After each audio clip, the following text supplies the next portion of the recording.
Hey YouTube, this is Jay Kilroy. After watching Outside Screwball's video on his workbench, I thought I'd give you a little video on my what Adam Booth called my wooden tool chest, my wooden tool cabinet. I guess you could call this the poor man's Lista cabinet. I built this several years ago, back when my quite a few years ago now, actually, back when my shop was much less populated, and I was much more broke. And anyway, it's is it 1, 2, 3, 4, 5, 6, 7, 8, 10 drawers, plywood construction, MDF, double layer MDF top. This piece here, this slope piece, is drilled for Morris Taper 3 size, which is the size of the tailstock in my Revette there. And this is made out of sign material. It's a multi-layer, white on top of black, on top of white, so you carve away the white and make a sign. So a friend of mine across the street had some scrap, and that's where I got it from. Anyway, it's very durable. It's basically polyethylene, colored polyethylene. So anyway, like I said, it's made out of plywood. It has full extension drawer slides on it. I'll get the camera, I'll bring it over and show you a little more detail about how I built it and what I did right, what I did wrong, all those things. Give me just a second. Alright, so we're back over here at the Toolbox. The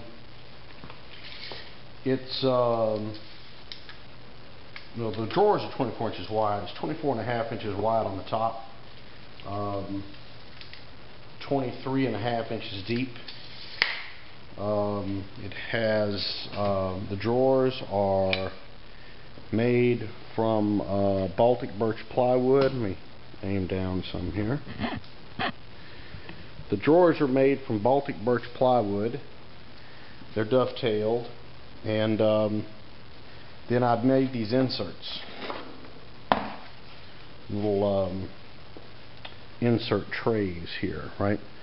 And this one, for instance, has this top drawer is kind of a catch-all drawer, and I got various Loctites here, a pair of 1, 2, 3 blocks, a neat little jig for safety drilling nuts for safety wire, some more Loctite. I forgot these. Look at this. This is a 1/4 by 80 tap. Yeah, yowza. Got some easy laps here. Some inside, some outside calipers, center finder, edge finder, all sorts of stuff that I use on a regular basis. Whole box tray full of feeler gauges,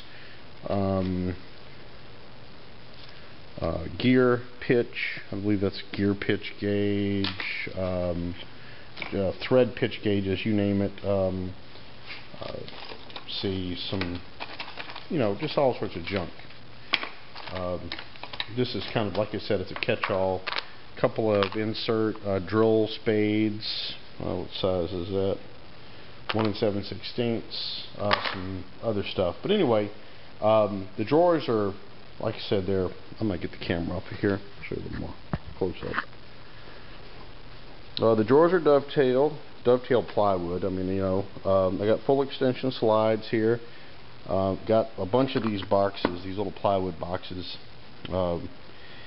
Do not be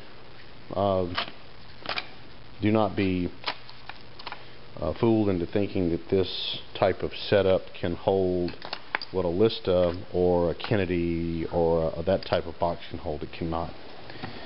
On the side here, I've got a document tray out of a big Hoffman enclosure that I use to keep plans and stuff in.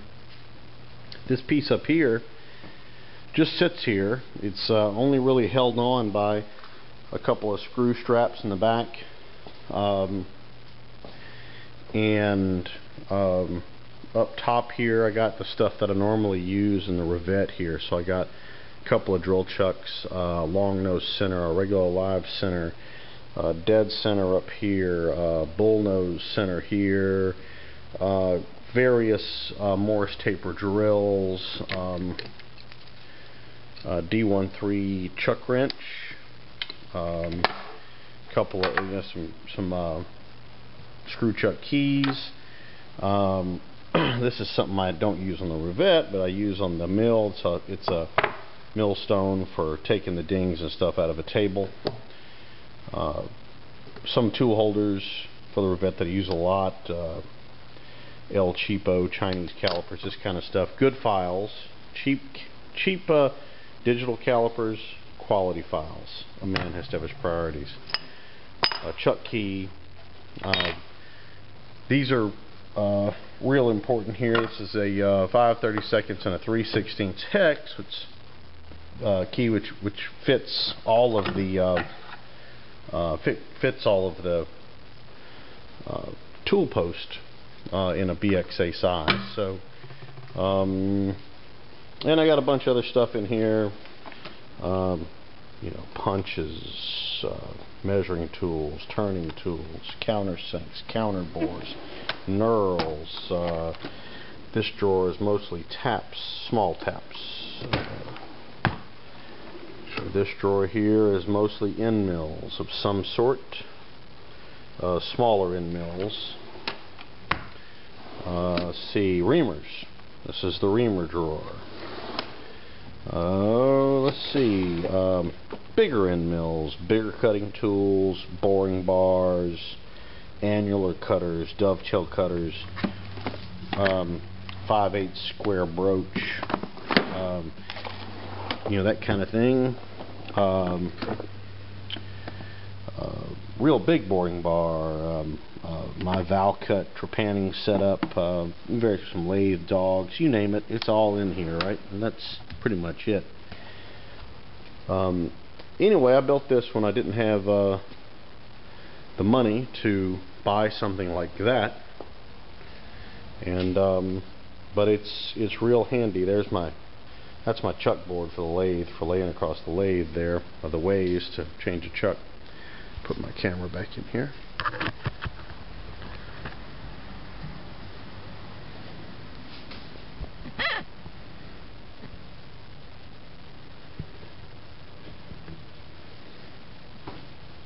Anyway, that's kind of it. It's got some oil here, whey oil. You know, this is just kind of the stuff that you want to keep around the lathe. That's why it generally stays parked about right here. I can get to everything that I need to get to for working on the lathe very handily. I can, you know, lay plans up here. I've got the rest of this marked off for more holes, but I can lay printouts up here, which is real handy because you don't get it. It doesn't get down in your mess, and you don't get your hands all over them when you're nasty. It's on 4 casters. It is quite heavy. You know, empty, this thing probably weighs 120, 140 pounds. So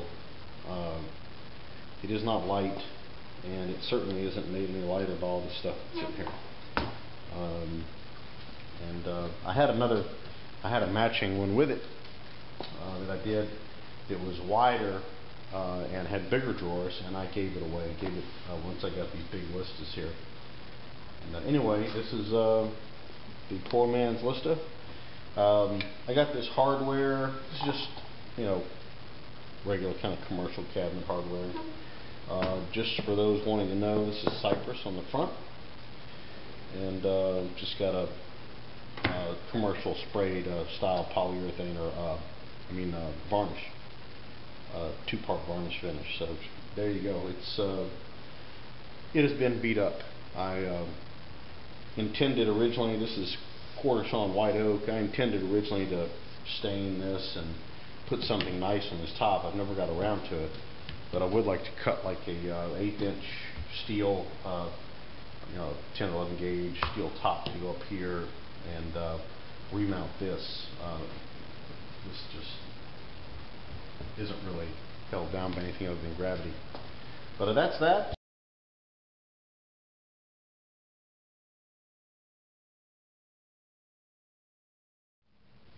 Alright, here's our new project. We're going to start here in the next series of videos.